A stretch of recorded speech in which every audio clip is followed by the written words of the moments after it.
नमस्कार, रसस्वादम किचन मध्ये आपणा सर्वांचं खूप खूप स्वागत। आज मी करणार आहे अळूची भाजी आणि पोळी। चला तर मग बघूया कसं करायचं ते।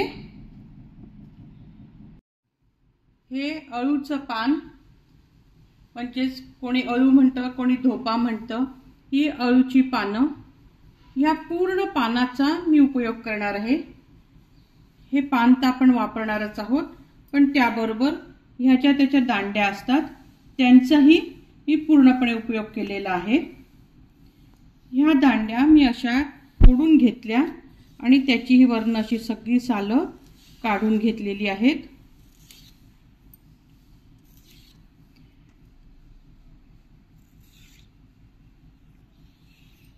ही सगळी सालं काढल्यानंतर ह्या दांड्यांच्या मी अशा बारीक बारीक फोडी करून घेतलेल्या आहेत। अळू म्हणा, धोपा म्हणा, हा लगेच लाल पडतो, म्हणून त्याला असं पाण्यात टाकून ठेवून द्यायचं, म्हणजे लालसरपणा येत नाही। ही आपल्या भाजीसाठी या दांड्या मी अशा चिरलेल्या आहेत। एक बारीक चिरलेला कांदा, त्याच्यानंतर मी यात ही डाळ घालणार आहे। ही ऐच्छिक आहे, तुम्हाला घालायची तर घालू शकता, नाही घातली तरीही चालू शकतं। त्यानंतर फोडणीसाठी म्हटलं तेल, मोहरी, जिरं, हिंग, हळद, तिखट, धणेपूड आणि मीठ। हे झालं आपलं भाजीचं साहित्य। आता आपल्याला पोळीसाठी लागणारं साहित्य म्हणजे मी ही अळूची धोप्याची पानं स्वच्छ धुवून अशी कापून घेतलेली आहे। हे मी मिक्सरमधनं बारीक करून घेणार आहे। त्याच्यानंतर ही कणिक घेतलेली आहे। हे बारीक केलेले पानं या कणकीत आपण टाकणार आहोत।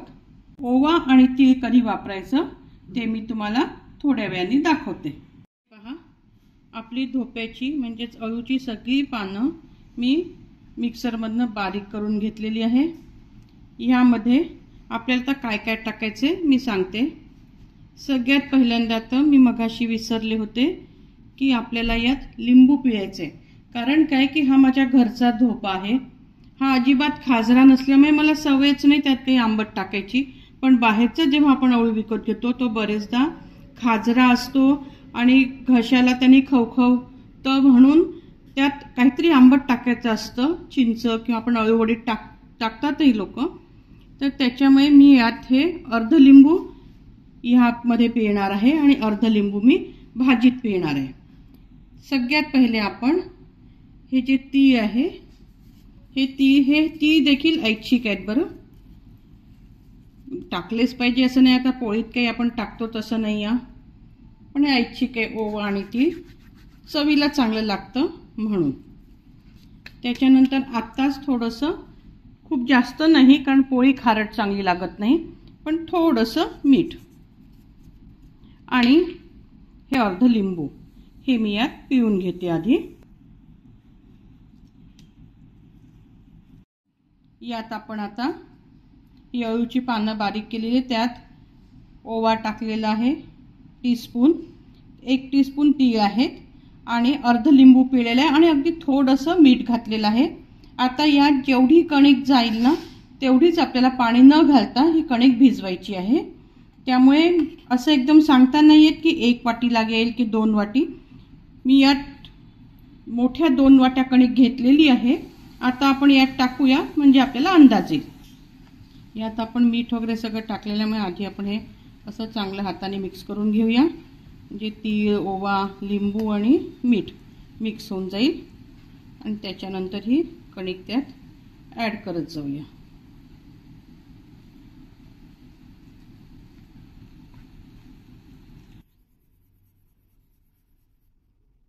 हे पहा, 2 वाट्या पूर्ण कणिक यात जाणार आहे आणि जेव्हा की मी याच्यात कोणतंही पाणी घातलेलं नाही यावरून।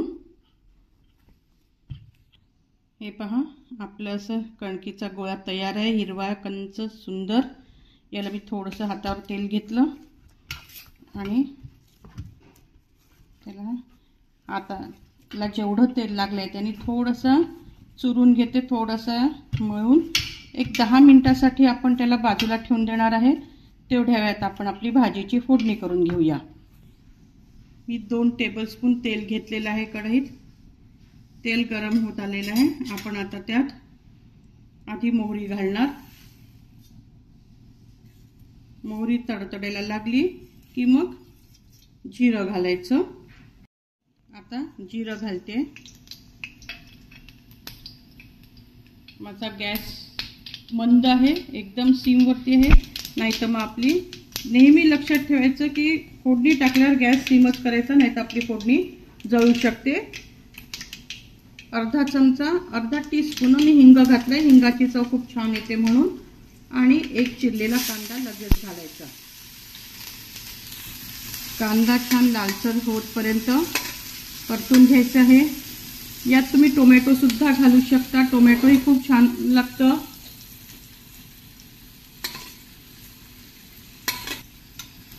आता मी गॅस मध्यम केलेला आहे, कारण आपण आता कांदा टाकलेला आहे आणि आपल्याला कांदा थोडासा लालसर, त्याच्यामुळे त्याला फुलवर नाही पण मध्यमवर ठेवायचं. तुम्ही यात टोमॅटो घालू शकता, तो छान लागतो. मी नाही घातलेला आहे, पण मला माहिती आहे, मी तशी पण भाजी करते. आणि समजा आज मी त्यात लिंबू टाकणार आहे, पण तुमच्याकडे लिंबू नाही, आंबट म्हणून काय, तर तुम्ही टोमॅटो घालू शकता. आता या क्षणी आपण याच्यावर हे जे अर्ध लिंबू आहे माझं ते घेतलेलं, ते मी याच्यात आता पिळते आहे. ही मी 1 मूठभर डाळ घेतलेली होती. ही मी अक्षरशः तुम्हाला सांगते 15 मिनिटं जेमतेम भिजलेली आहे. कारण मी अंगणात धोका तोडायला गेली आणि तो आणल्यानंतर मी डाळ भिजत टाकली गरम पाण्यात. धोपा चिरणे, मिक्सर बंद करणे, सगळ्या याच्यात जेवढा वेळ जातो ना, तेवढ्या वेळात ही आपली डाळ भिजून तयार होऊन जाते. आता ही डाळ शिजण्यासाठी म्हणून आपल्याला थोडा वेळ लागतो. तरी ती आपण भिजवलेली असली तरी. त्यात आधी मी अर्धा चमचा हळद घालते. 1 चमचा तिखट. तिखटाचं प्रमाण हे आपापलं असलं पाहिजे. कोणाच्या घरी कसं तिखट लागतं आणि तिखट कसं आहे, कमी आहे तिखट की खूप तिखट आहे, त्यावर तिखटाचं प्रमाण ठरवायचं. 1 चमचा धणेपूड आणि चवीप्रमाणे मीठ. मीठ आधीच घालते, म्हणजे मग शिजायला डाळ लवकर शिजून जाते.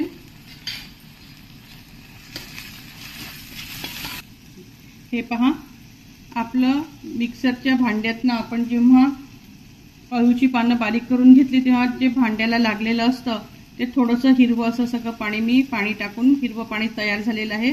डाळ शिजावी म्हणून हे मी पाणी त्यात घालते. म्हणजे बघा, आपलं काहीही वाया जात नाही. अगदी दांड्यांपासनं पानापर्यंत सगळं आपण या भाजीचं वापरून घेतो, काहीही फेकत नाही. आणि डाळ न घालता सुद्धा तुम्ही भाजी करू शकता. पण जर आपण भाजीपोळी खातोय, सगळंच आपल्या पोटात सत्व जावं म्हणून मी ही डाळ घातलेली आहे. एक 5 मिनिटं याच्यावर झाकण ठेवून आपण ही डाळ शिजू देऊया. 2 मिनिटं झाले, मी आता झाकण काढते. आपली डाळ आता बऱ्यापैकी शिजली असणार आहे. आणि थोडीशी जरी शिजली ना तरी बाकी मग आपण जेव्हा त्या अळूच्या दांड्यांचे काप टाकू ना, तेव्हा ती पूर्ण शिजून जाते. बघते मी आता, दाखवते. काही शिजलेली आहे डाळ. आता मी आपण जे काप करून ठेवले होते ना, ते यात घालते.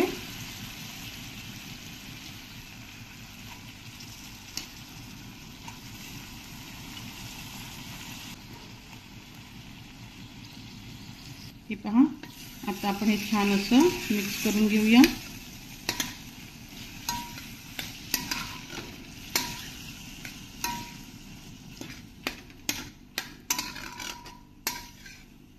आणि परत त्याला बंद आचेवर छान 5 मिनिटं तरी झाकण ठेवून शिजवून घ्यायचं.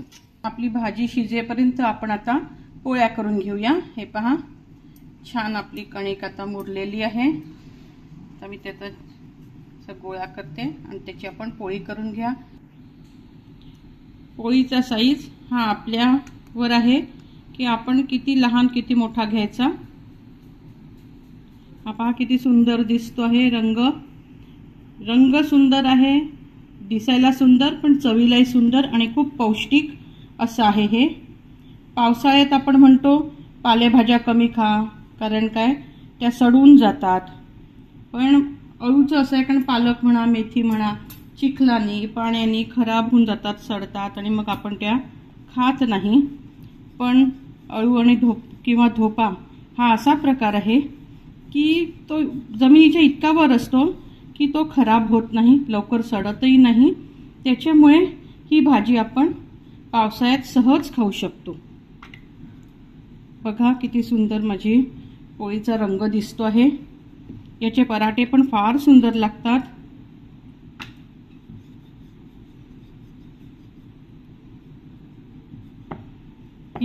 ही पहा ही पोळी किती जाड किती पातळ ठेवायची तुम्ही ठरवा, पण मी ही इतपत ठेवलेली आहे, खूप जाड नाही खूप पातळ नाही आहे। अशी छान ही पोळी आपण आता तव्यावर घालूया। वापरता पोळी करायची आहे त्यांनी थोडंसं तेल लावून पण करू शकता, पण गरज नाही आहे म्हणून मी थोडंसं पीठ करून पोळपाटाला चिटकू नये म्हणून थोडंसं पीठ लावून पोळी लाटलेली आहे। आपण याच्यात पोळी करू शकतो, पराठा काहीही करू शकतोय। बघा आता ही पोळी मी पलटवते आहे, हे पहा तेवढ्या वेळात मी ही दुसरी पोळी लाटून घेते। या तिकडे ती शेकतपर्यंत आपली दुसरी पोळी तयार राहते।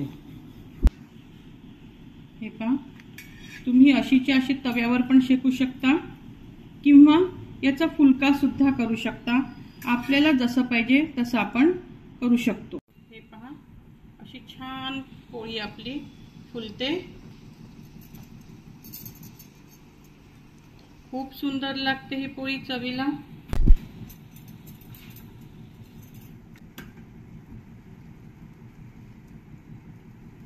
इतक्या सुंदर पोळ्या तुम्हाला ज्या पद्धतीने पोळ्या करायच्या त्या पद्धतीने करू शकता।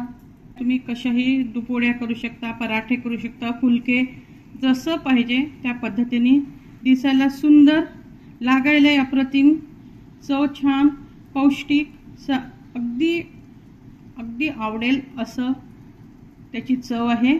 आता आपण भाजी शिजली का ते बघून घेऊया।